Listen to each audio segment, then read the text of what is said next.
Bonjour à tous, on a déjà quelques personnes connectées. Salut Claude, salut Thomas. D'autres personnes arrivent au fil de l'eau. Bonjour à tous, bonjour Eric, bonjour Thomas. Salut David.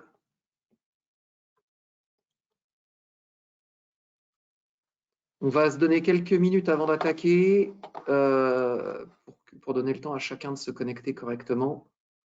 On est à l'heure comme des Prussiens.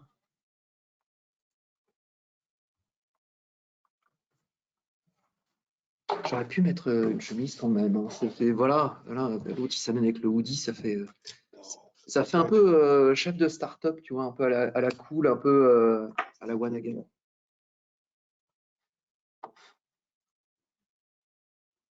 C'est pour faire Jones.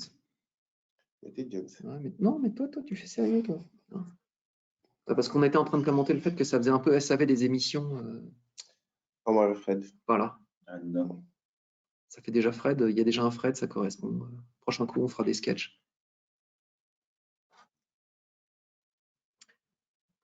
Ok. On va attendre encore quelques secondes avant d'attaquer.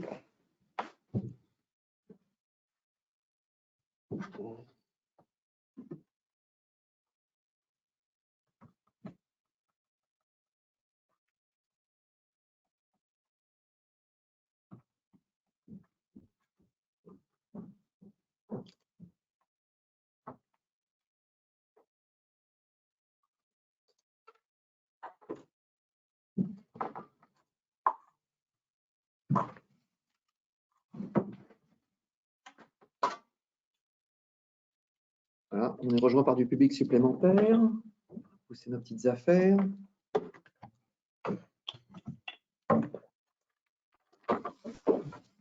Allez, on va pouvoir attaquer. Alors, déjà, bonjour à toutes et tous. Bienvenue sur ce webinaire BMC Software. Je m'appelle Fred Lesso, je fais partie de l'équipe avant-vente de BMC en France sur la solution Control-M. Je suis accompagné aujourd'hui par mon corélégionnaire Mamadou Dié, qui est lui aussi avant-vente. Bonjour à tous. Alors, on est sur un webinaire technique aujourd'hui. On est ensemble pour un peu plus d'une heure, peut-être un peu plus en fonction des questions qu'on va nous poser. Ce webinaire est enregistré et donc il sera possible pour les personnes qui le souhaitent de le revoir d'ici quelques jours. Alors, en ce qui concerne l'ordre du jour, on va traiter d'un sujet assez complexe et technique, mais qui intéresse différentes personnes qui sont touchées par cette problématique. C'est la relation entre l'ordonnancement et les ERP. Donc, c'est un sujet IT-Ops lié à un sujet métier. Donc, on va diviser la présentation en deux grandes parties. Déjà, il va y avoir une introduction générale que je vais faire sur la problématique de l'ordonnancement et de l'ERP. Ensuite, je vais passer la main à mon collègue Mamadou pour une présentation globale de BMCLX Control-M. Alors, vous connaissez certainement Control-M dans sa version on-premise, qui est un ordonnanceur général sur les flux et les workflows métiers qui s'installent on-premise. Et donc, ça fait quelques années maintenant, 2 ans si je ne m'abuse, qu'on a sorti la version SaaS de Control-M qui s'appelle BMCLX Control-M. Et donc, Mamadou va vous détailler les fonctionnalités, la disponibilité de service, comment s'effectuent les mises à jour et la maintenance, qui sont les interlocuteurs qui traitent avec nos clients. La partie sécurité, qui est la partie qui est somme toute la plus importante pour bien des clients qui se posent la question de faire de l'ordonnancement en SaaS. Et puis, on va parler aussi architecture. Comment on fait, alors embarquement est une traduction littérale de onboarding, mais comment on fait effectivement le démarrage de ce type de solution chez nos clients. Et puis, je vais vous faire une démonstration de la solution en relation avec une instance Microsoft Dynamics 2012 AX, qui est donc l'ERP de Microsoft sur lequel on a travaillé. Et puis, on terminera par une session de questions-réponses à laquelle vous pourrez participer. Alors, vos micros sont coupés actuellement, ce qui est normal, mais vous avez dans l'interface de GoToWebinar une partie questions qui vous permet d'envoyer vos questions à l'interface de GoToWebinar et nous, on y a accès, on la voit et on pourra donc répondre à vos questions au travers de cette interface-là. On verra les questions et on vous répondra évidemment de manière orale. Voilà. Donc, première partie, ordonnancement et ERP. Alors, on traite aujourd'hui du sujet Microsoft Dynamics 2012 AX parce que c'est une solution avec laquelle on a eu affaire très récemment.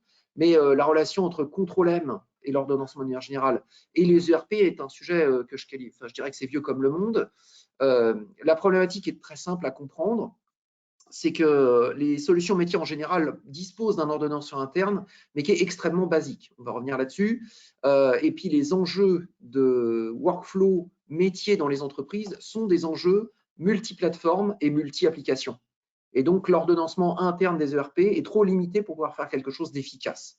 Donc, si on s'intéresse au segment de l'ERP en particulier, on sait tous qu'en Europe, le numéro 1 du marché, clairement, c'est SAP, solution allemande qui s'est extrêmement déployée sur toute l'Europe occidentale, j'aurais tendance à dire, l'Europe de l'Ouest, puis un peu plus en Amérique. Néanmoins, en Amérique, c'est Oracle qui reste plus ou moins numéro 1 dans ce domaine-là. Et puis, suivant les zones et les pays, ça varie. Je peux vous dire, par exemple, qu'au Moyen-Orient, ça reste quand même Oracle aussi qui est numéro 1 dans le domaine. Et puis, ça dépend aussi des verticaux. Dans certains domaines, par exemple, Oracle Retail a plus la cote que de l'ASAP. Donc, ça dépend de votre vertical, de votre domaine business, et puis de la zone géographique sur laquelle vous êtes. Vous serez attiré par certains noms et pas par d'autres. Alors, les données que j'ai récupérées ne sont pas forcément les données officielles, je dirais. J'ai fait un petit peu mon marché sur Internet et sur Google. Mais effectivement, vous le voyez dans le camembert en bas à droite. SAP est numéro 1 du marché avec en gros un quart de la part de marché. Ensuite, on retrouve donc Oracle et puis des ERP plus spécifiques, donc Sage, Infor, et puis Microsoft. Alors Microsoft, comme vous voyez ici, il est signalé avec 5%, donc c'est la partie violette ici. Microsoft, en fait, a voulu rentrer dans le marché de l'ERP dans les années 2008, je dirais, dans ces zones-là. Et pour ce faire, il a fait l'acquisition de 2 solutions qui sont des solutions qui ont été développées en fait en Europe du Nord, une étant Navision et l'autre étant Axapta. Et en 2011, donc en septembre 2011, Microsoft a fait un shift de ces solutions vers un branding qui est donc Microsoft Dynamics. Et donc, ils ont déployé ces solutions-là en les reformatant, en les modifiant pour pouvoir s'adapter plus au marché et aux besoins métiers des clients. Donc, on a Microsoft Dynamics AX 2012, qui est donc un rebranding d'Axapta, et Microsoft Dynamics NAV, qui a été aussi rebrandé, pour reprendre les clients existants de ces ERP-là, et qu'on trouve principalement en Europe du Nord, un petit peu aussi dans le Maghreb, et puis en France, on en a quelques-uns qui sont utilisateurs. Et puis, après, il y a eu la force de frappe Microsoft qui est rentrée en ligne de compte avec la localisation des différentes solutions. Et puis, donc, ça veut dire la traduction des interfaces et puis l'adaptation et la mise à disposition de ces solutions dans différents pays. Donc, maintenant, on les retrouve à peu près partout. C'est pas la même, effectivement, c'est pas la même part de marché que peut avoir SAP ou Oracle, mais c'est quand même une part de marché importante. Et puis, je dirais que Microsoft s'est intéressé au marché en le prenant entre guillemets par le bas, c'est-à-dire qu'ils se sont intéressés aux petites et moyennes entreprises qui avaient des besoins de RP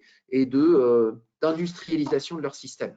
Et donc, dans ce contexte, ils ont réussi à rafler une partie de la mise, clairement, avec plus de 20 000 organisations qui sont clientes dans le monde entier. Donc, comme vous le voyez ici, on a quand même beaucoup de comptes qui sont clients de ces solutions-là au niveau de l'Amérique du Nord, de l'Angleterre, de l'Inde, du Canada, alors Pays-Bas, Australie, Danemark, un peu en France, Allemagne, Brésil.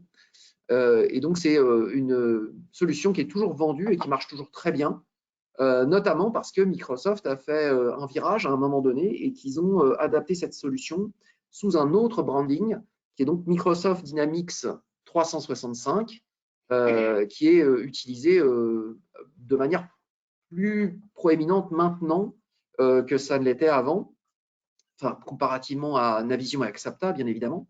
Alors, pour les clients qui sont utilisateurs de Navision et d'Axapta, Microsoft est en train de les pousser à aller vers Microsoft Dynamics 365.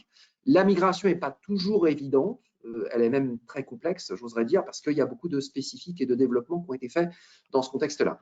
Donc, Microsoft doit gérer en parallèle un historique, un legacy, comme on dit dans le métier, et l'évolution de sa solution et plateforme actuelle, qui est donc Dynamics 365.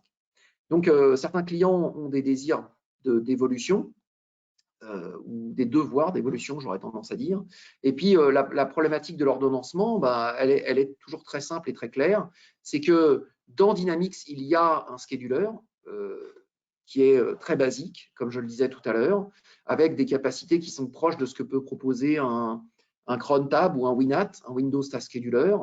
Et donc, c'est très difficile et très compliqué de synchroniser des traitements qui vont s'exécuter à l'intérieur de Dynamics avec des traitements qui s'exécutent à l'extérieur. Et donc, cette problématique, elle impacte énormément toute la partie métier de l'entreprise parce que les flux sont des choses complexes et complètes. C'est-à-dire que quand vous faites des transferts de fichiers, des extractions de bases de données, il faut pouvoir lier tout ça de manière globale. Et puis, au final, pour beaucoup de clients, Dynamics, quelle que soit la déclinaison que vous utilisez, n'est pas la seule solution métier qui fait partie du cheptel. Donc, même si vous êtes une petite entreprise, vous allez avoir peut-être une solution de conversion de données. Donc, ça va être un ETL du type Boomi ou Talend. Ça va être une solution de transfert de fichiers. Donc là, vous allez avoir une solution de MFT qui va être peut-être de l'Axway, qui va être peut-être un autre système. Et donc, il va falloir l'adapter et le synchroniser.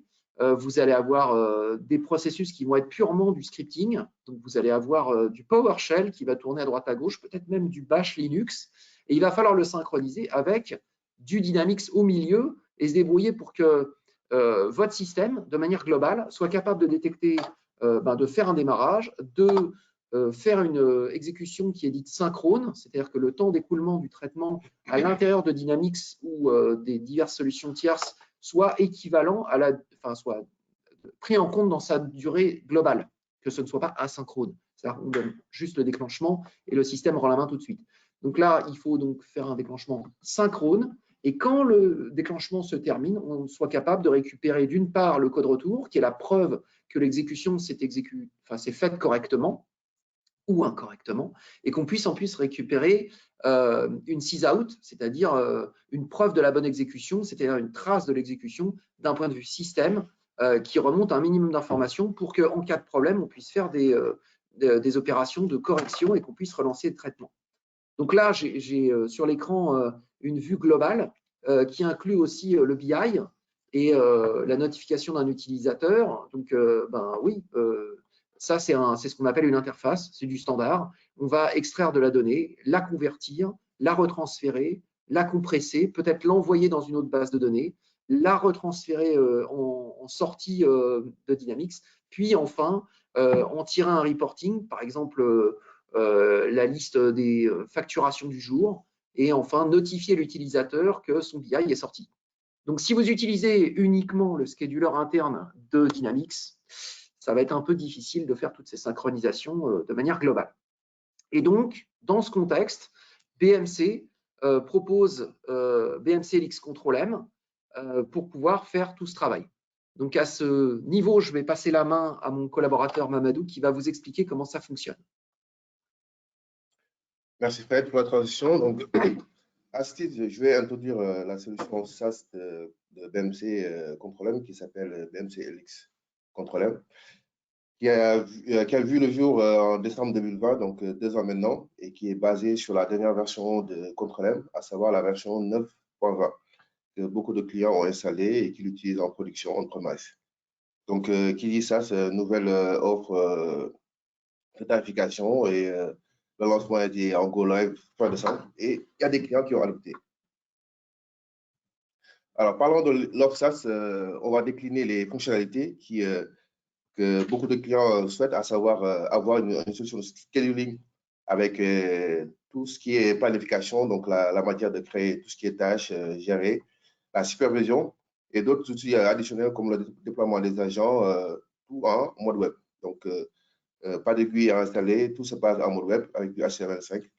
Et au niveau de la gestion des SLA, donc c'est ce que vous appelez côté BIM, donc qui est basique, sur lequel on peut gérer tout ce qui est flux et retard sur des flux métiers. Donc, vous pouvez les gérer depuis le SLA.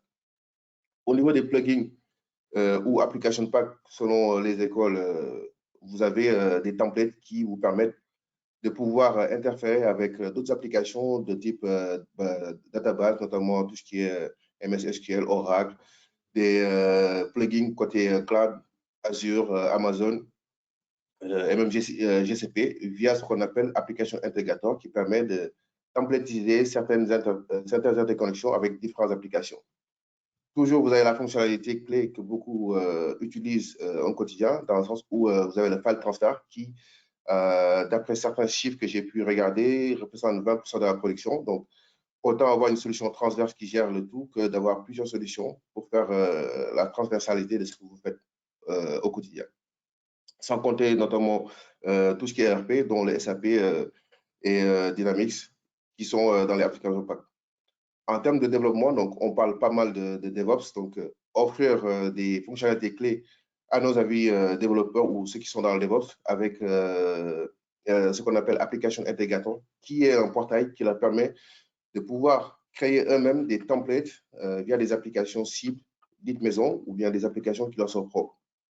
Toujours, vous avez le Swagger avec la bibliothèque riche via Automation API. Donc, tout ce que vous pouvez faire via le portail web, vous avez la possibilité de le faire en mode JSON, en mode web, qui est un standard. Et un développeur, avec ces outils qu'il a, notamment notre JDE ou bien Eclipse. De l'Eclipse, il a la possibilité de travailler en mode contrôle via cette API et ce Swagger. D'un point de vue gouvernance, toujours la facilité de pouvoir faire des normes standards et de gérer les ressources. Et dans la mesure où on a un portail web, donner des rôles et assignations à qui de droit, pouvoir contrôler qui a accès et normer l'utilisation et la mise en production des tâches. En termes d'administration, étant donné qu'on est en mode SaaS, donc tout ce qui est serveur est géré par BMC, mais le client a le devoir ou le devoir de pouvoir gérer lui-même ses agents. Auquel cas, il va se connecter sur son portail et c'est à lui de déployer ses agents, de déployer les plugins associés s'il en a besoin. Et quand on parle de plugins, je fais référence aux applications pack pour pouvoir faire ces travaux au quotidien. Dans le MFT, donc un point clé dans le sens où on parle de transfert de fichiers, ça supporte les protocoles standards que vous connaissez, FTP, FTPS, SFTP. Et en plus de ça, vous avez la supportabilité des protocoles à destination du cloud, notamment du GCP, AWS S3 ou de l'Azure. Tout ceci peut être créé via le Centralized Connection Profile qui vous permet de créer un profil de connexion et synchroniser avec tous les agents qui sont déployés sur l'infra. En plus de ça, étant donné que c'est une nouvelle hors SaaS, donc la documentation est extrêmement riche. Donc, vous avez un guide qui est toujours disponible qui vous permet de vous expliquer comment on déploie un agent, comment on installe un plugin, comment on fait telle ou telle chose. Tout ceci est disponible depuis le portail via votre GUI. Alors, par la fonctionnalité, il y a des fonctionnalités qui sont exclues ou qui ne sont pas encore mises. Donc, on parle de SaaS, tout ce qui est mainframe, je ne dirais pas qu'on oublie, il y a le côté on-premise qui les gère, mais ce n'est pas embarqué dans l'offre SaaS. Donc, il n'y a pas de mainframe dans le SaaS. Sur la feuille de route ou bien sur la roadmap, on a ce qu'on appelle la gestion des SLA avancés pour pouvoir donner le schéma critique sur plusieurs flux et mettre aussi la possibilité de faire un forecast, la prévision, donc savoir votre plan à J plus un mois, un an, quelle sera la taille de votre production. C'est disponible en mode on-premise, ça le sera en mode SaaS. C'est prévu pour cet été, je crois, hein, cette partie-là. Je pense bien, donc pour ne pas m'avancer et décourager certains, donc je préfère être sûr et annoncer la bonne nouvelle que de me baser sur Je comprends. En termes de MFT aussi, il y a la partie MFT Enterprise que beaucoup de clients utilisent sur l'on-premise. Donc, le MFT Enterprise, c'est la capacité de pouvoir dialoguer avec des partenaires ou des clients externes à l'entreprise en exposant au portail web. Et tout ceci est géré via l'ADMZ, sur lequel on va vérifier qui a droit d'accès ou pas sur ce portail destiné à ces partenaires externes. ce n'est pas encore disponible sur la partie SaaS, ça le sera très bientôt. Après, pour des besoins spécifiques pour nos amis APJ, ce n'est pas le cas en le sens, donc je ne vais pas m'attarder sur les besoins d'intégration de nouvelles langues. Comme toute offre SaaS, les clients ont besoin d'avoir une disponibilité. Donc, l'offre SaaS de BMC Control-M est disponible et réside à 99,95, ce qui équivaut à 4 heures d'indisponibilité sur une année, qui est relativement infime. Et ces 4 heures s'expliquent sur le fait que, étant donné qu'on doit donner un niveau de service extrêmement haut, BMC prend ces 4 heures pour pouvoir mettre à jour certaines fonctionnalités ou certaines mises à jour sur le serveur. Et ces 4 heures-là s'étalent sur l'année. Donc, le client en question sera, ou les clients seront notifiés 3 semaines avant, et ça sera entre 2 heures et 4 heures, un dimanche soir. Et ça peut être déplacé suivant le besoin du client. Il suffit que juste, une fois que le client est notifié 3 semaines, s'il a besoin de décalage, il peut notifier au NOC, que je vais introduire plus tard, qui est un nouveau tenant pour gérer la partie sécurité, que la mise à jour qui est planifiée à tel jour influe sur ma production. Est-ce qu'il est possible de décaler 1 semaine ou 2 semaines? Auquel cas, ça sera accordé. Donc, pas de crainte en ce sens-là. Toujours accorder votre service, ça concerne tout ce qui est support. Donc, exactement le même support que vous avez on-premise, donc 24/7, follow the sun, et avec des niveaux de sévérité S1 jusqu'à S4 selon la criticité de votre problématique. Et en plus de ça, il y a d'autres acteurs qui interviennent sur la partie SaaS que je vais développer par la suite. Donc, cycle de vie des agents. Donc, étant donné que c'est une offre SaaS et que le serveur est entièrement géré par BMC, donc vous n'avez pas de crainte en ce sens-là.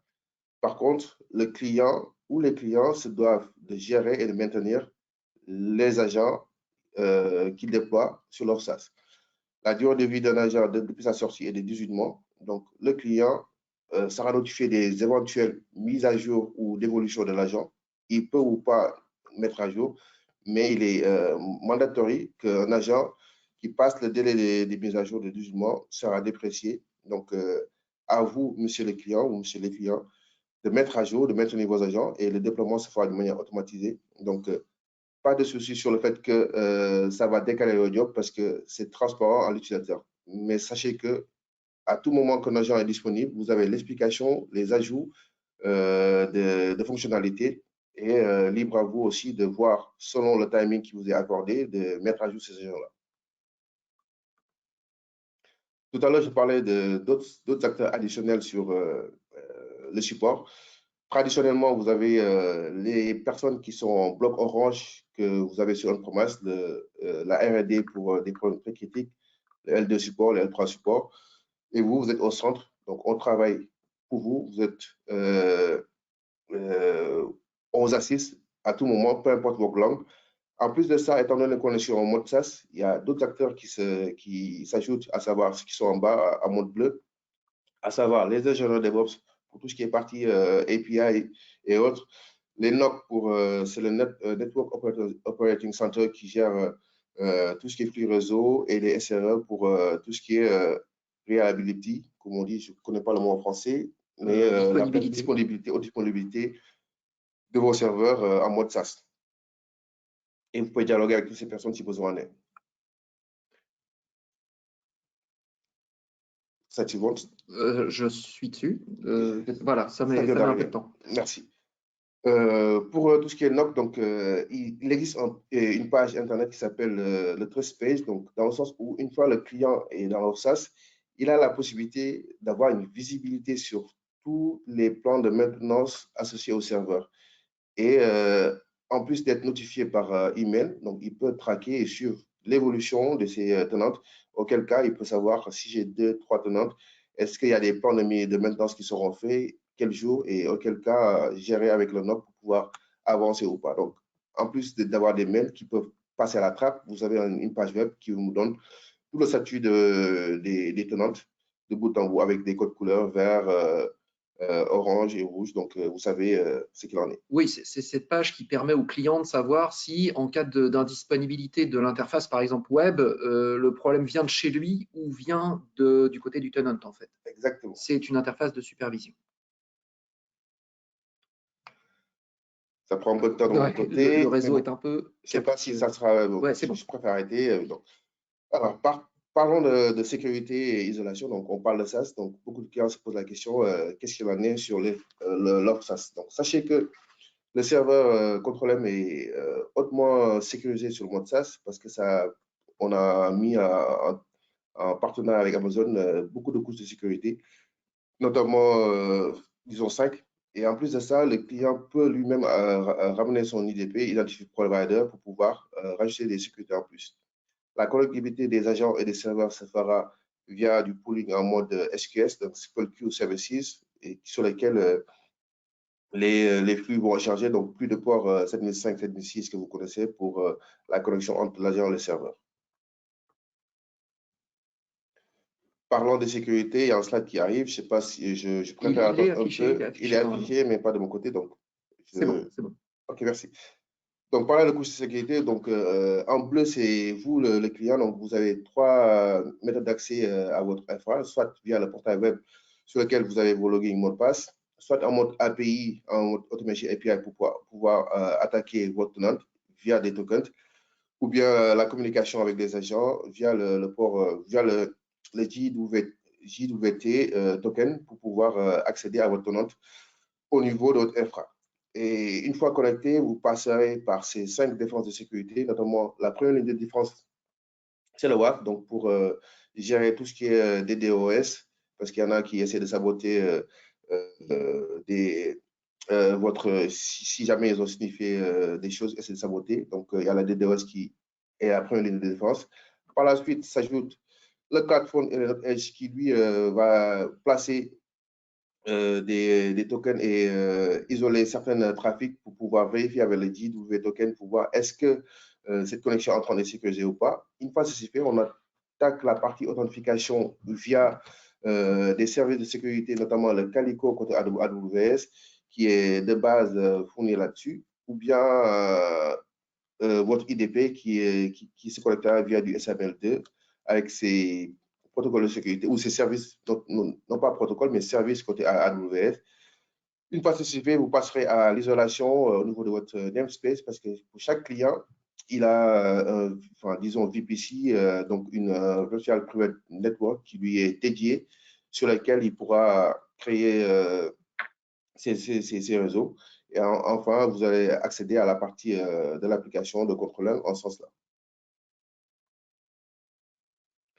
Donc, en termes d'architecture, ça ressemble à ça. Donc, vous êtes Customer A ou Customer B. Donc, au niveau du Customer, je vais rajouter beaucoup plus de détails ou d'entretiens là-dessus. Une fois que vous vous connectez, donc vous allez passer par la première ligne en haut en bleu, donc le WAF pour pouvoir voir est-ce qu'il y a des DDoS ou pas. Donc, si ce n'est pas le cas et que vous êtes autorisé, il y a la plateforme qui place des edge dots un peu partout et l'API Gateway pour pouvoir vérifier suivant. C'est bon, j'y suis. Vérifier suivant est-ce que vous vous connectez par votre API ou pas. Si tel est le cas, la vérification est associée. Par la suite, vous allez descendre au niveau de load balancer qui a de l'ALB, application load balancer et du load balancing pour pouvoir vérifier au niveau de Calico et autres les permissions associées suivant le login mot de passe que vous avez utilisé. Est-ce que vous êtes accrédité et si oui, sur quelle tenante, si oui, quelle partie, est-ce que c'est en mode root simple ou est-ce que c'est en écriture-lecture ou pour pouvoir créer ou juste superviser. Et en bas, vous avez la base RDS qui est une base de données partagée avec tous les clients, mais extrêmement hautement résiliente. Excusez-moi le terme, donc du coup, hautement résiliente. Et pas de problème parce que cette base-là est tout le temps disponible sur différentes zones côté AWS. Donc, pas de problème de perte de données. Donc, une fois ceci fait, le client va déployer ses agents de bout en bout sur ses infras et sur le petit côté, donc vous avez la communication entre l'agent A et l'agent B qui peut être faite en on-premise ou en cloud avec du SQS en ce sens-là. Et à ce titre, Vas-y, termine ta phrase. À ce titre, il y a une slide qui s'ajoute, qui est quasiment la même chose, qui explique que le client si tu peux. Oui, j'avance. Le client, on ne demandera pas au client d'ouvrir des ports spécifiques parce que tous les flux seront sortis via le port 443 HTTPS et qui va tomber dans la bac AWS SQS et ça va traiter. Donc, votre agent peut être en cloud ou en premise. Il n'y a pas de port spécifique. Donc, si vous voyez sur le côté droit avec le schéma, donc tout ce qui est en pontier consistera à votre infrastructure cloud et on-premise. Donc, vous avez les agents de côté qui sont déployés par vos services. Côté droit, c'est le tenant avec les règles de sécurité qui s'associent, qui gèrent par BMC. Et vous, monsieur le client, vous allez juste déployer vos agents et faire la configuration de vos tenants. Donc, on a bien, pour que les clients comprennent bien, on a bien le client qui est représenté ici, qui est sur son poste, en fait, n'importe où dans le monde, hein, et qui va utiliser l'interface web pour se connecter et passer au travers des 5 couches de communication, éventuellement avec une validation avec Active Directory ou LDAP, hein, c'est ça? Exactement. Et donc, ce qui lui donne l'accès avec son profil de sécurité au tenant qui contient l'infrastructure de contrôle M connectée à la base de données RDS qui est hautement disponible. Et de l'autre côté, on a les agents de BMCLX Control M que le client aura installés sur son infrastructure et qui vont recevoir les ordres via Amazon SQS, qui est un service d'Amazon, ordres qui seront donnés par les éléments qui seront dans le tenant. Et comme tu l'as très bien expliqué, en fait, l'élément clé, c'est que les flux ne vont qu'en sortie. C'est-à-dire que autant l'interface web va communiquer avec le tenant à travers un échange de JMS par AWS SQS, et donc il n'y a pas besoin d'ouvrir de flux en entrée, autant les agents vont fonctionner de la même manière, c'est-à-dire qu'ils échangeront des JMS au travers du service SQS. Donc c'est un peu, j'ai représenté sur ce slide une boîte à lettres, c'est un peu une poste restante, un service de poste restante entre différents applicatifs métiers. Je continue.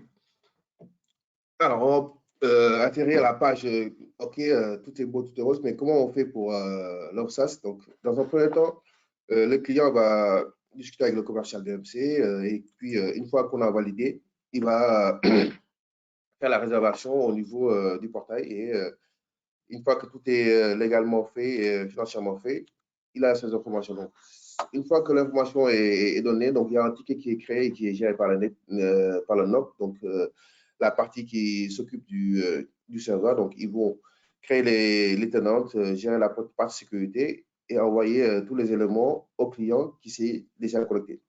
Une fois que les tenantes sont créées, donc le client, à la réception de ces informations, va se connecter, changer ses mots de passe. Et puis, une fois qu'il a changé ses mots de passe, il va tomber sur la partie de configuration qui consiste bel et bien, non pas à configurer les serveurs, mais à déployer ses agents, installer ses plugins, notamment les MFT, les SAP, Dynamics, Informatica, donc toutes les applications dont tu auras besoin et son tenant est prêt pour la production. Donc, en gros, en combien de temps le processus s'effectue? Entre la finalisation de la commande et la mise en production, 24 heures maximum. Et donc, une fois qu'on a reçu le mail de connexion, on installe son agent, on est prêt à lancer un job. On est prêt à lancer le job. D'accord. Alors, je vais reprendre la main. On ne pourrait pas vous faire cette présentation ou on ne pourrait pas vous détailler tout le produit sans avoir l'appui d'un certain nombre de partenaires, notamment des partenaires techniques, qui sont des personnes qui, dans notre activité, font le complément de l'implémentation de l'outil et puis du déploiement des intégrations. Donc, dans ce contexte, on a notre premier partenaire qui est SMC Consulting, qui est un partenaire technique qui a une énorme expertise sur Control M, que ce soit BMCLX Control M, donc la version SaaS, ou Control M, la version on-premise. C'est de longue date qu'on travaille avec eux. Et donc, SMC Consulting est tout à fait capable de faire des audits de production, vous conseiller sur les architectures ou le déploiement de la solution. Ils sont aussi capables de faire des migrations techniques d'un outil tiers, enfin d'un outil concurrent, hein, pour être très clair, vers Control M. Alors, ça me permet de mentionner le fait qu'un des concurrents principaux qui possède une intégration avec Microsoft Dynamics, Axapta pour ne pas le nommer, c'est Dollar Universe, qui est une solution de Broadcom maintenant. Et donc, SMC a déjà mené beaucoup de missions de migration de $Universe vers Control-M. Et donc, il serait capable de vous aider dans ce contexte-là. Donc, mise en œuvre de Control-M, documentation de l'installation, assistance pour discuter de certaines problématiques métiers, comment est-ce qu'on l'automatise. Ils ont des projets d'ordonnancement, ils gèrent des projets d'ordonnancement de manière globale, et puis ils font de l'assistance et de l'administration de Control-M aussi, en régie si besoin est nécessaire. Et ils sont certifiés par un processus qui, nous, en tant qu'éditeurs de logiciels, nous permet de dire on a confiance dans SMC et on les recommande pour des actions techniques.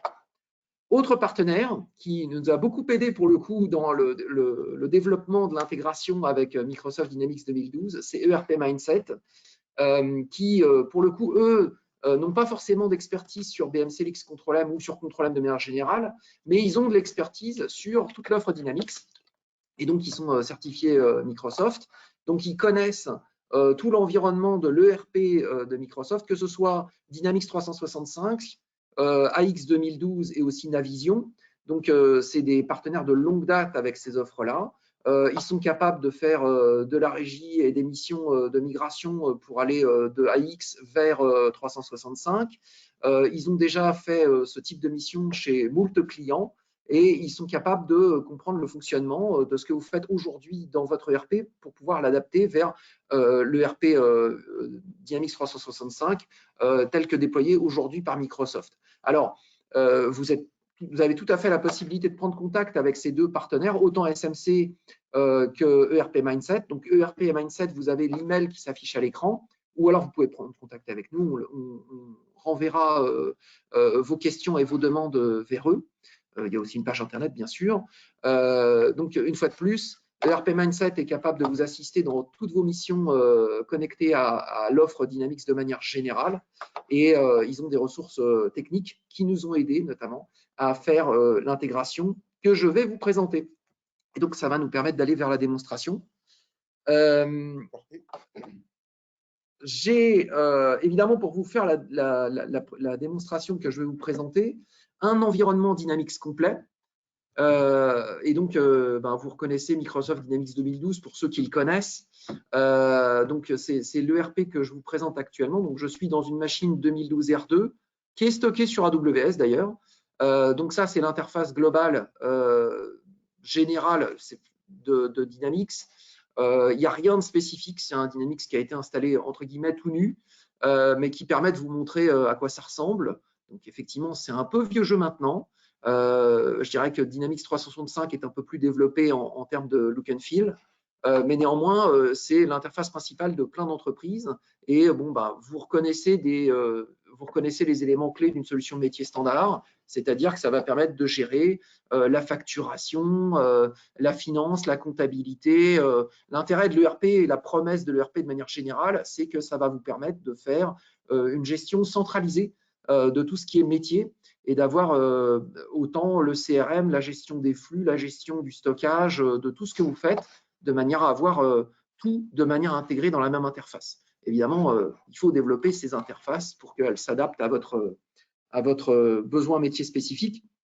Moi, j'ai tendance à expliquer les choses de la manière suivante, c'est que l'ERP tel qu'il est fourni, c'est un peu du prêt-à-porter. Et après, il faut recouper les manches, rajouter des boutons et tailler la longueur du veston pour qu'il soit vraiment adapté à ce que vous faites aujourd'hui. C'est ce qui a introduit en fait le problème de la création du spécifique qui peut poser problème, notamment lors des migrations quand on change de version ou juste quand on change de produit. Donc, c'est une des problématiques principales. Et donc, je vous disais, au tout début de ce webinaire, il y a un scheduler qui est inclus dans Dynamics, que vous voyez actuellement à l'écran, qui est extrêmement basique. Et donc là, on voit différents types de jobs qui ont été développés et qui sont actuellement en attente ou dans un état finalisé. Donc là, j'ai deux batch jobs qui ont été définis. Un batch job qui termine en erreur et un batch job qui se termine correctement. Et le batch job, c'est la définition, l'essence même de ce qui est exécuté par le scheduler. Et évidemment, cet ordonnanceur dans Dynamics ne peut faire que du Dynamics. Donc, il est là pour automatiser des traitements qui sont proposés dans le RP lui-même. C'est-à-dire qu'on ne pourra pas faire de transfert de fichiers, on ne pourra pas faire de déclenchement d'ETL, on ne pourra pas faire de déclenchement de sauvegarde ou de reboot au travers de l'ordonnancement qui est fourni par Dynamics lui-même. Alors, il y a un agent BMC-LX Control-M qui a été installé dans cette plateforme, bien entendu, sinon je ne pourrais pas vous faire la démonstration. Et donc, je vais vous montrer, voilà, mon Firefox. Donc là, je suis connecté à Firefox. Je peux vous le montrer, je vous le prouve. Tac. Il faut que j'appuie sur F11, voilà. Donc, c'est bien Firefox que j'utilise, c'est mon navigateur Internet. Je le mets en plein écran pour que je puisse vous montrer correctement tout ce qui est affiché. Et donc, avec mon login password, je vais me connecter à l'interface de BMC-LX Control-M qui me donne accès à toute la définition des jobs et l'ordonnancement et la démonstration des agents proposés par le produit. Et donc, en ayant d'un côté l'agent installé dans la plateforme et de l'autre l'interface web à laquelle j'accède actuellement, à la vitesse de mon réseau, je vais pouvoir définir des traitements, déclencher des traitements, suivre les états des traitements, le tout de manière intégrée dans la même interface. Alors, pour le contexte et pour que vous puissiez comprendre, je vais faire quand même un petit tour de piste de ce que propose BMC-LX Control-M. Donc, je suis toujours dans mon interface web. Donc, j'ai une partie configuration qui me permet de suivre l'état de mes agents. Donc là, j'ai 4 agents, dont 2 non disponibles. J'ai des intégrations qui sont disponibles sur le côté. Donc là, ça, c'est des intégrations natives de Control-M. Donc, on peut faire des déclenchements de jobs sur Hadoop, sur AWS, sur Azure, des déclenchements de jobs database qui permettent notamment de faire des requêtes SQL ou des procédures stockées. On pourrait les faire sur Microsoft SQL Server, bien entendu. Je peux faire de l'informatica, je peux faire du transfert de fichiers, je peux faire du SAP.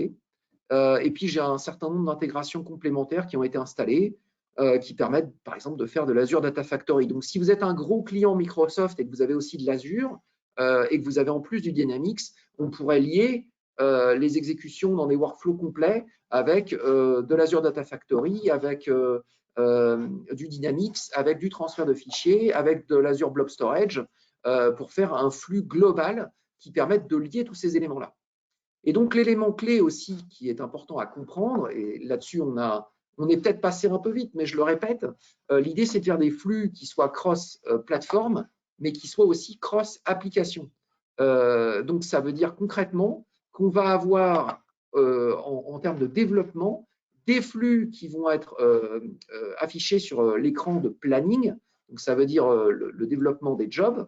Et on va voir les flux s'enchaîner. Et derrière chaque carré, en fait, vous allez avoir un script qui va être exécuté, un batch, on va dire, qui est défini ici, qui va permettre de faire un déclenchement. Donc là, vous voyez, déjà, j'introduis l'idée que ce flux que vous voyez à l'écran, il a des flux qui vont s'exécuter en séquence. Donc, quand le job 1 est bien terminé, on va effectuer le job 2, hein, c'est ce qu'on voit au travers de cette liaison bleue. Mais en plus, ces traitements vont avoir lieu sur des plateformes différentes. Donc là, par exemple, j'ai un certain nombre de traitements qui vont s'exécuter sur Linux en séquence. Et à un moment donné, je vais passer sur Dynamics. Et sur Dynamics, on va aller taper dans une machine différente, qui est la machine AX que je vous ai montré juste avant, FLS, MS, Dynamics. Et donc, pourquoi je vous ai créé ce flux-là en particulier? C'est pour vous montrer la relation qui peut exister entre Control-M, les flux cross-platform, cross-application, et aussi le fait qu'en bout de chaîne, on place un job de type Batch Impact Manager, donc ce qu'on appellerait un batch de gestion des SLA. Donc, ce job, fonctionnellement, il ne fait rien. C'est ce que j'appelle un peu l'anti-Montelet de la production. C'est-à-dire qu'il a pour rôle de ne pas s'activer. Il fait un batch qui fait exit 0, hein, qui ne fait rien. Mais par contre, il est le garant de la bonne durée d'exécution du flux global. C'est-à-dire qu'il gère en fait le chemin critique de vos traitements.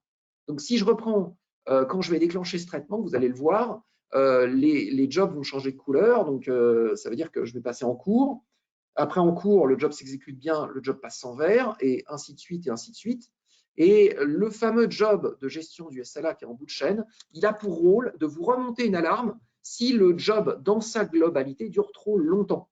Donc, vous avez cette notion de cross-platform, du Linux, du Dynamics, et si globalement le traitement dure trop longtemps, bah lui, il va vous balancer un petit mail, une petite alarme, un petit message qui va vous dire attention, là, on ne va pas être dans les clous. Ça ne va pas marcher. Vous ne pourrez pas tenir le délai de terminaison du flux global à 7 heures du matin. Et pour le client qui utilise du Dynamics ou qui utilise du SAP ou qui utilise du transfert de fichiers ou quoi aux caisses, eh ben, c'est important parce que ça veut dire que potentiellement les listes de colisage qui permettent aux camions d'aller livrer les points de vente ne pourront pas partir à 6 heures du matin et que du coup les points de vente ne pourront pas être correctement approvisionnés. Ou ça peut vouloir dire aussi que les nouvelles tarifications des produits qui sont vendus au travers de l'interface web de votre entreprise ne seront pas mises à jour. Donc, tous ces éléments-là se combinent ensemble pour que Control-M puisse vous offrir un contrôle global de tout ce qui est fait dans votre environnement, quelles que soient les plateformes que vous utilisez et quels que soient les applicatifs que vous utilisez. Alors, je vais déclencher ce flux. Alors, il dure un certain temps. Je vais être très fort en ameublement de temps, mais ça va me permettre de vous montrer globalement comment fonctionne le produit. Donc là, je suis en planning. Donc, c'est dans cette interface qu'on définit les jobs. Donc là, j'ai déjà fait toute la planification, toute la création du traitement. Mais juste pour passer là-dessus rapidement, on a une interface qui vous donne accès à la définition du où vous voulez lancer le traitement. Qu'est-ce que vous voulez déclencher? Donc là, j'ai un what qui est très simple. C'est un echo my first job. Donc, dans la log du traitement, il y aura my first job. La notion de scheduling, qui est à quel intervalle de temps j'exécute. Donc là, le job s'exécute tous les jours. Et donc, on peut spécifier un calendrier qui va faire que votre traitement s'exécute uniquement les jours ouvrés de votre entreprise. Tel jour, voilà, le 18 mars, non, 18 avril, ce sera Pâques, il ne faut pas que le job se déclenche. Vous définissez un calendrier où le 18 avril ne sera pas un jour d'exécution du traitement. Et donc, on pourra évidemment, Control-M est fait pour ça, avoir un moteur d'ordonnancement qui va éviter que le job s'exécute au jour où vous ne voulez pas que le job s'exécute. Et donc, le scheduling va se mettre en place pour que votre traitement s'exécute selon vos contraintes métiers. Et il me manque un dernier élément qui est le user de soumission, qui est peut-être affiché ici. Mon user de soumission, voilà, le run-as est là.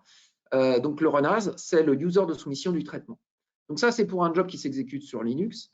Et donc, pour Dynamics, parce que c'est évidemment le sujet principal de notre webinaire quand même, on a l'intégration qui a été développée, qui fait en fait appel à un PowerShell qui va invoquer le Web Services de Dynamics qui est exposé par l'ERP, qui permet avec ce PowerShell de faire une instantiation du traitement qui va demander au scheduler d'exécuter le script, le batch job que vous souhaitez déclencher. Donc là, on a un batch test, ok, je vais y arriver, qui a été défini dans Dynamics. Et donc, cette partie-là de Control-M va demander l'exécution de ce batch job.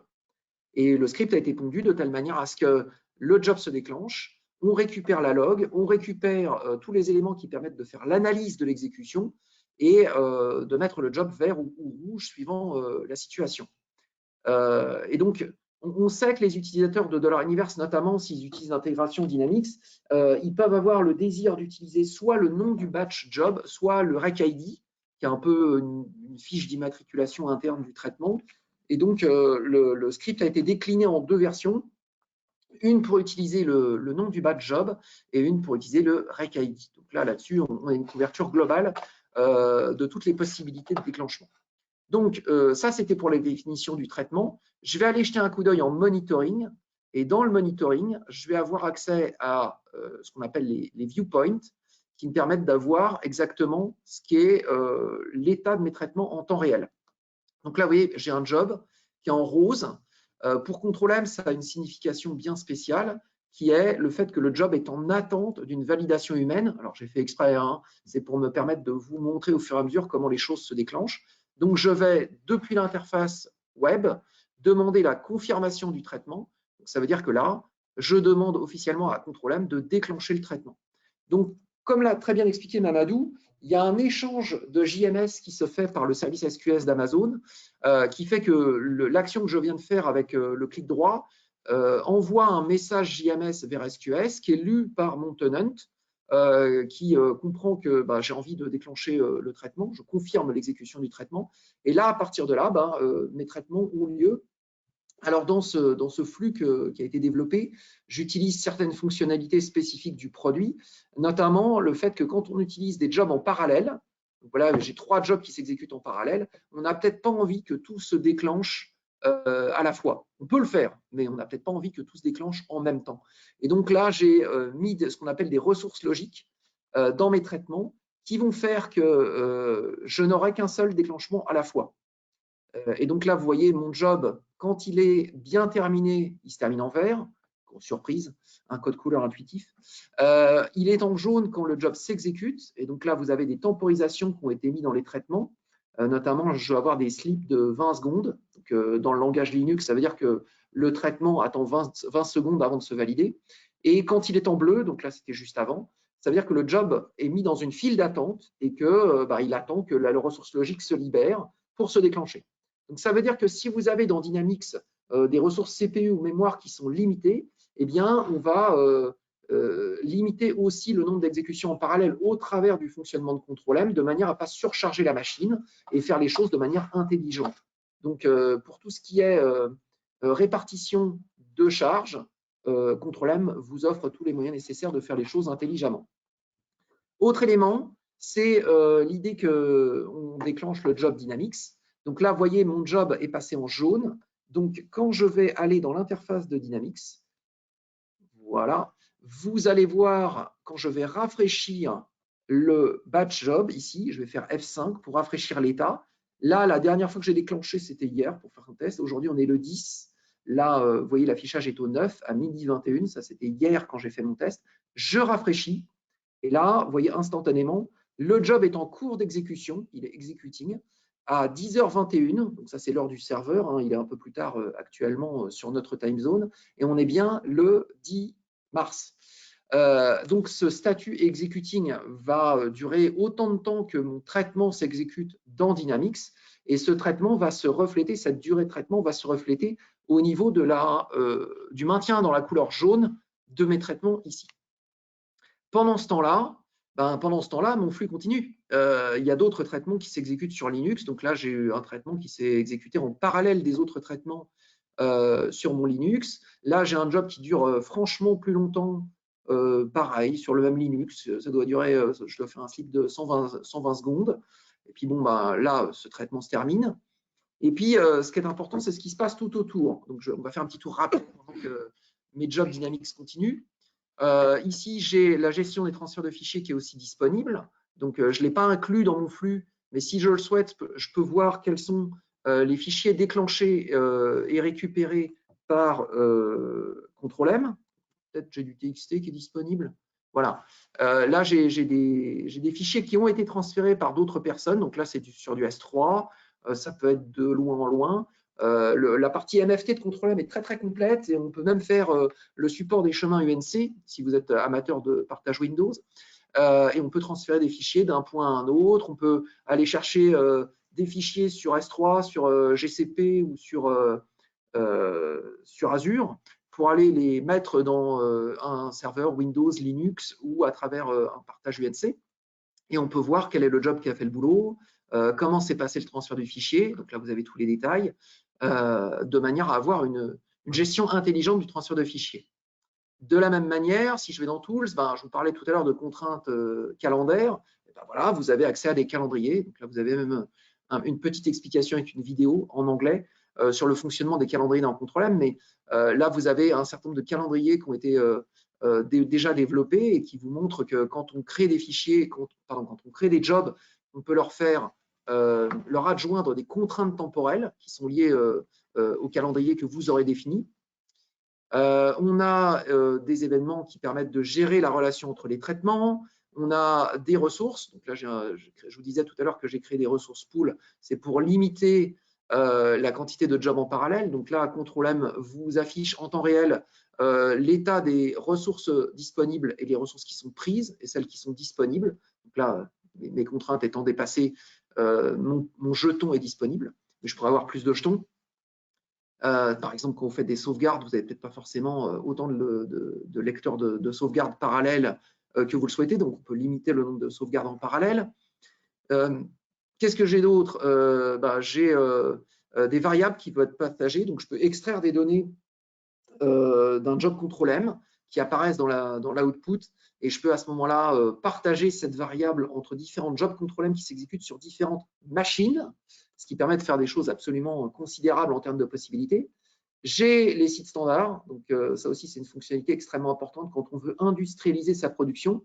Je peux définir des normes et standards qui vont contraindre les personnes qui font les développements de jobs dans Control M, et ils peuvent être nombreux, à respecter des contraintes qui font qu'on ne va pas développer n'importe quoi, n'importe comment. Il ne s'agit pas de nommer ces jobs Toto 1, Toto 2, Toto 3, c'est incompréhensible pour la prod. Là, vous pouvez créer des contraintes qui vont dire non, le job, tu vas le nommer avec le nom de l'application, ce que tu fais concrètement, la fréquence. Et ça va permettre d'industrialiser la production pour avoir quelque chose de propre. Et pour terminer, j'ai accès à la gestion des vues de mes utilisateurs, le reporting, parce que c'est important d'avoir du reporting aussi. Et puis là, j'ai accès aussi à l'application integrator dont Mamadou a parlé, qui permet de créer des intégrations vers des outils tiers pour lesquels Control M n'aurait pas encore d'intégration. Un dernier point, je vous montre ça rapidement. Pour installer un agent, c'est très simple. On va dans l'interface graphique, on sélectionne quel type d'agent on veut installer. On clique sur le téléchargement du package d'installation, puis on installe. On peut aussi le faire silencieusement. On peut le faire aussi sur différents types de Linux, comme vous pouvez le voir. Et puis, à partir de là, on peut éventuellement installer en plus ce qu'on appelle des plugins qui vont permettre d'ajouter des capacités complémentaires à Control M. Donc là, Mamadou l'a cité tout à l'heure, mais je vous le montre dans l'interface. On peut installer un plugin base de données, un plugin pour faire du cloud, donc AWS, GCP, Azure, un plugin Hadoop, un plugin pour faire de l'AWS spécifiquement, du plugin Azure spécifiquement avec des batchs, des functions et des logic apps. On peut aussi faire du transfert de fichiers, du SAP et de l'informatica. Pour Dynamics, en l'occurrence, vous avez le petit script qui est fourni par notre partenaire qui permet de faire l'exécution des traitements directement en dialogue avec Dynamics. Alors, Dynamics, revenons-y. Vous voyez que mes deux traitements Dynamics se sont exécutés. Donc, je vais pouvoir directement accéder à l'output de mon exécution depuis l'interface de Control M. Vous voyez ici, je vais vous l'extraire si je peux. Ouais, je l'ai. Il est dans mon autre écran. Hop, je vous le transfère. Voilà, ça c'est la sortie standard de mon traitement qui me permet de voir globalement quelle trace mon traitement a laissé. Alors, ça ne se met pas à jour. Je vais le montrer ici. Ici, vous voyez l'exécution de l'intégration. Et puis tout le reste, c'est ce qui a été fourni par l'exécution de mon script PowerShell qui me dit, voilà, le début du job interne c'est fait, AX batch test job, test OK.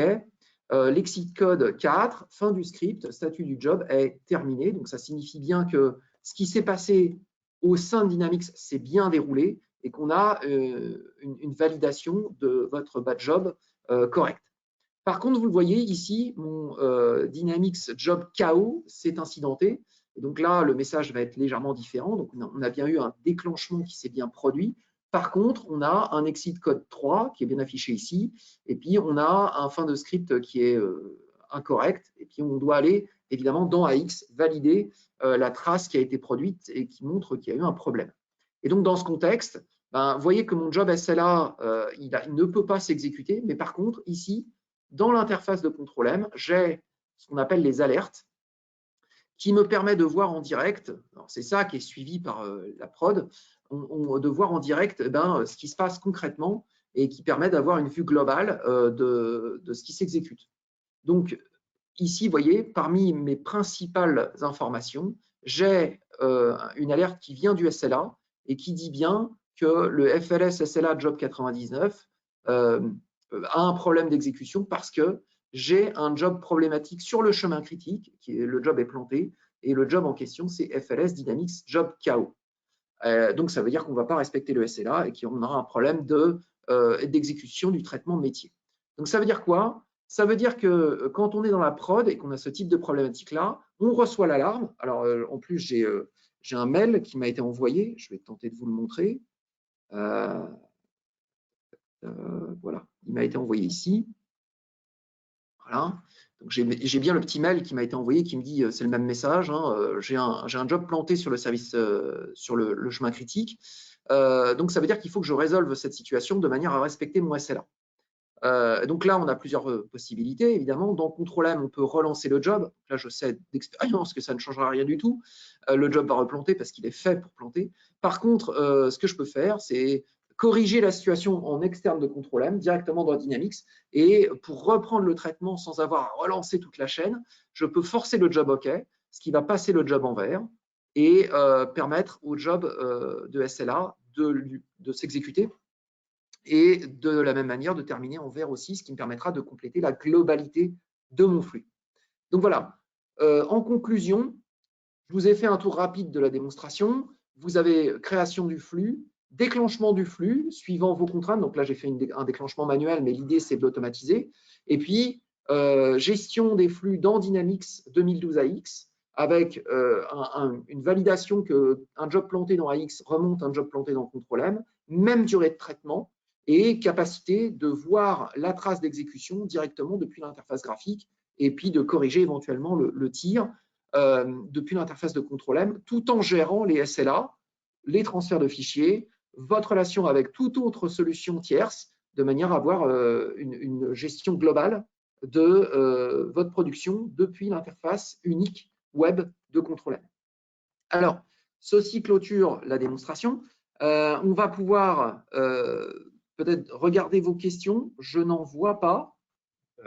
Mamadou a laissé un message dans le chat. Je vous rappelle que si vous voulez poser des questions, c'est possible. N'hésitez pas à laisser une trace sur l'interface des questions ou le chat de GoToWebinar. Je vous laisse quelques secondes pour gérer cette partie-là. Pas de questions. Ça prouve que c'était très clair, sans doute. Une fois de plus, si je le répète, hein, on a fait ça grâce à nos partenaires. Donc pour Dynamics, n'hésitez pas à contacter notre partenaire, excusez-moi, ERP Mindset pour tout ce qui est Dynamics et pour tout ce qui est Contrôle M. N'hésitez pas à vous rapprocher aussi de SMC qui est spécialisé dans ce domaine-là, qui pourra vous aider. On n'a toujours pas de questions. Je fais peut-être un petit appel à Lydia. Est-ce que Lydia, si tu es connectée, tu vois des questions que nous ne verrions pas? Non, il n'y a pas de questions pour l'instant.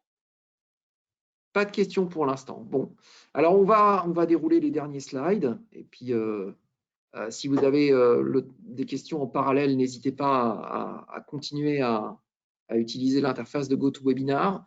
Alors, on a d'autres webinaires qui sont prévus.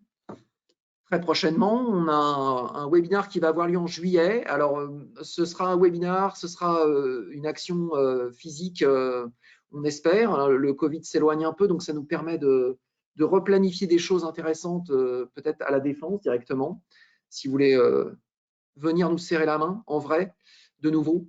On a aussi le projet de relancer des workshops sur l'Automation API. Ça fait partie de notre roadmap d'avant-vente. Donc ça aussi, on va communiquer dans ce sens-là. Je sais qu'il y a beaucoup de demandes à ce niveau-là. Ça permet aussi de faire du réseautage entre clients.